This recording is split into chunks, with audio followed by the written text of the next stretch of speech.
alam mo, baguhin nyo yung, yung inyong pag-iisip. Hindi na tayo importation, developmental tayo sa Pilipinas. Di ba nakakahiya?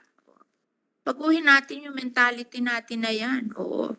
Katulad nyo, binibigyan kita ng 2 billion, ayaw mo? Para magbibigay ka ng composting machine, ayaw mo? Ha?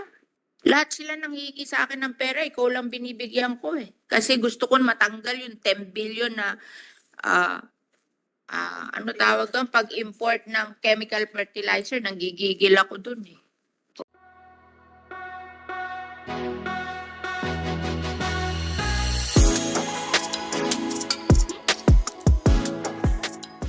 The Department of Agriculture is the government agency in charge of advancing agricultural development, providing the policy framework, public investment, and support services required for domestic and export-oriented business enterprises.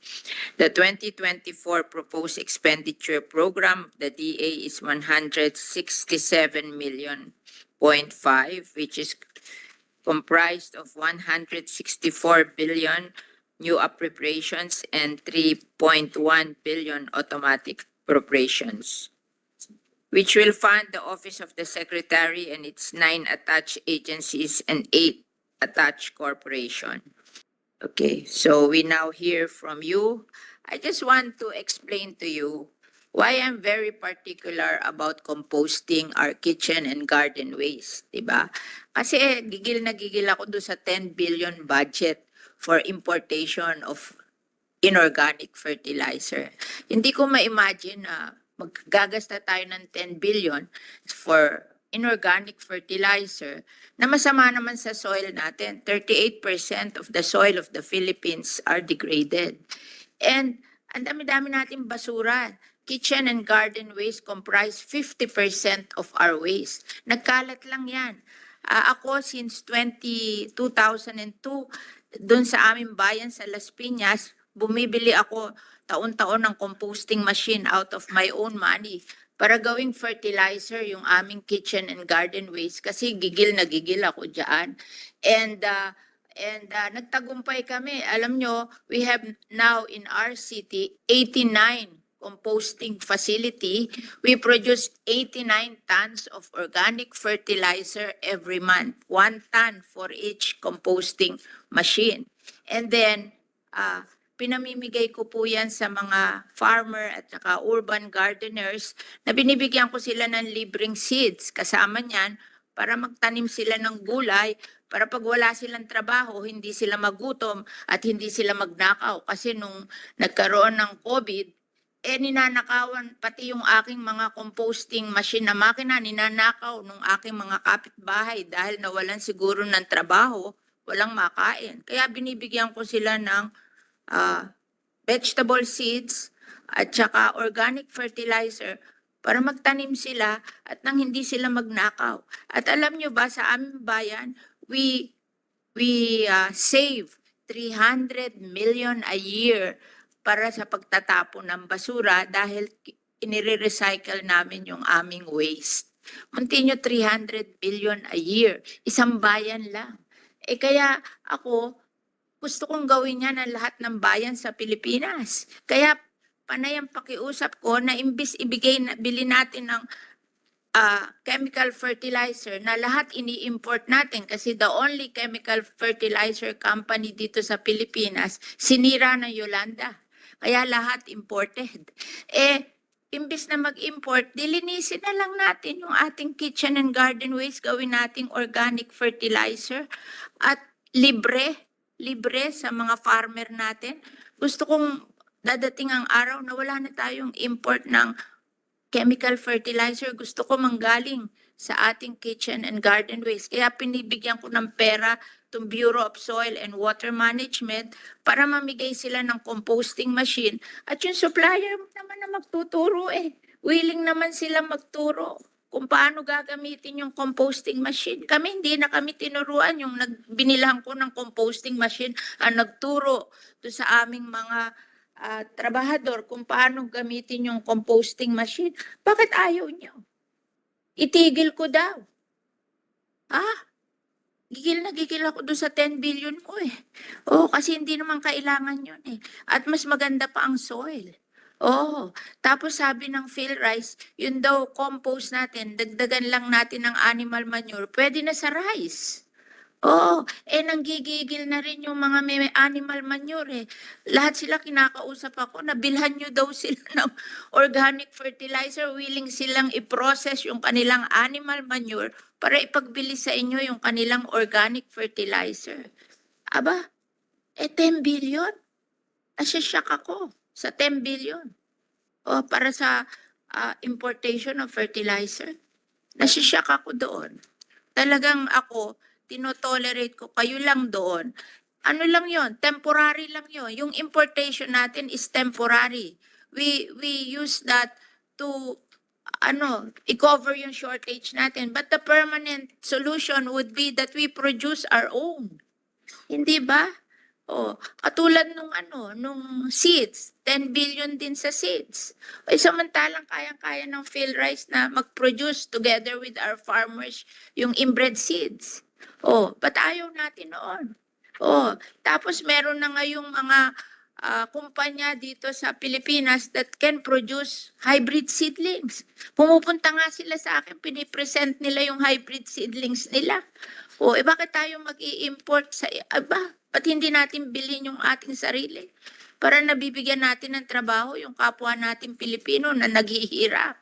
Alam mo, nung araw, tayo pinakasikat. Pero ngayon, talon-talo na tayo. Yung mga articles na nare-read ko, talo na tayo ng Vietnam, talo na tayo ng Thailand, talo na tayo ng Indonesia. Bakit? Bobo ba tayo na tatalunin tayo ng lahat? O mahilig lang tayo mag-import? Kaya hindi natin na-develop yung ating sarili. Alam mo, baguhin nyo yung inyong pag-iisip.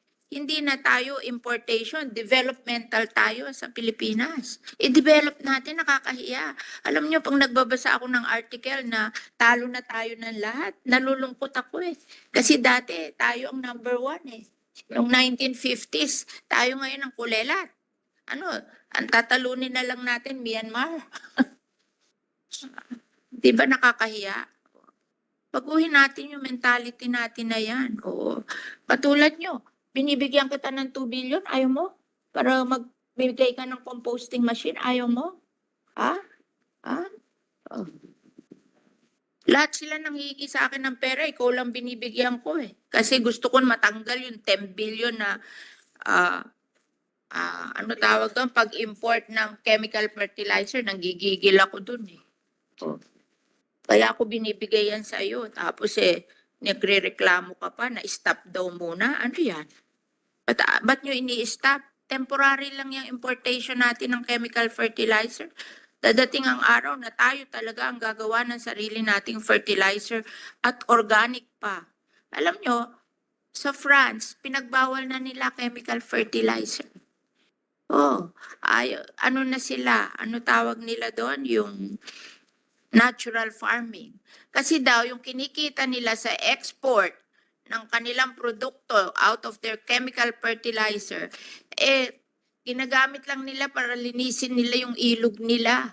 Kasi na-pollute ng chemical fertilizer yung ilog nila. Bakit pa nila ipopollute ang ilog? Magpapakahirap sila magtanim, tapos lahat ng kita nila doon sa tanim nila, gagamitin lang nila para tanggalin yung pollution sa ilog nila. Pinagbawal nila ang chemical fertilizer. They're doing natural farming. Tinanong ko sila nagpunta ako doon ba't kayo natural farming?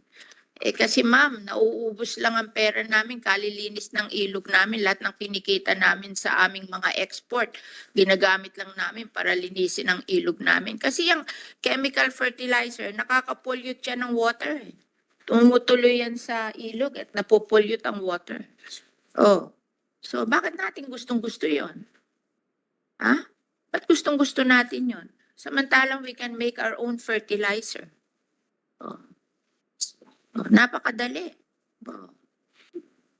Ang dali-dali gumawa. may trabaho pa yung mga tao kasi yung gagawa ng chemical, sa amin, araw-araw, nakasakay sa bisikleta, kinokolekta yung mga kitchen and garden waste na nilalagay lang ng mga bahay sa plastic, sa kanilang, ano tawag dito, sa kanilang fence, yung kanilang gate.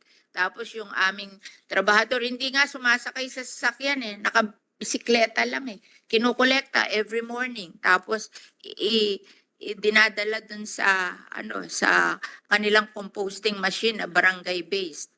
Alam nyo, yung aming composting machine na na yan, nanalo yan, binigyan ng Austria the best sustainable practice.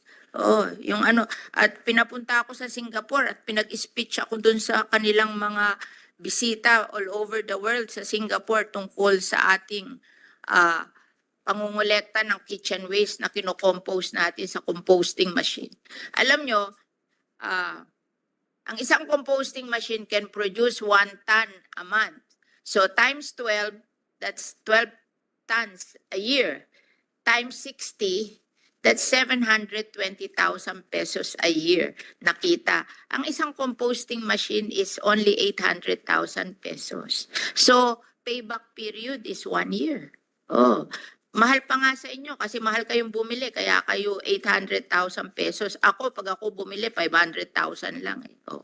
Di 1 year lang ang payback period. Di ba magandang negosyo yun? Di ba? Walang negosyo na ang 1 year ang payback period. Walang negosyo na ganun. Kaya mahalin nyo yan. I-promote nyo. At ako Muntima, makakasave tayo ng 10 billion a year. Tapos mabibigyan pa natin ng libreng fertilizer yung ating mga farmer. Tapos mabibigyan pa natin ng trabaho yung nagagawa ng compost.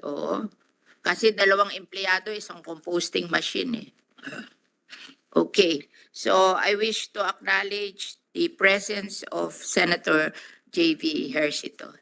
Thank you for coming.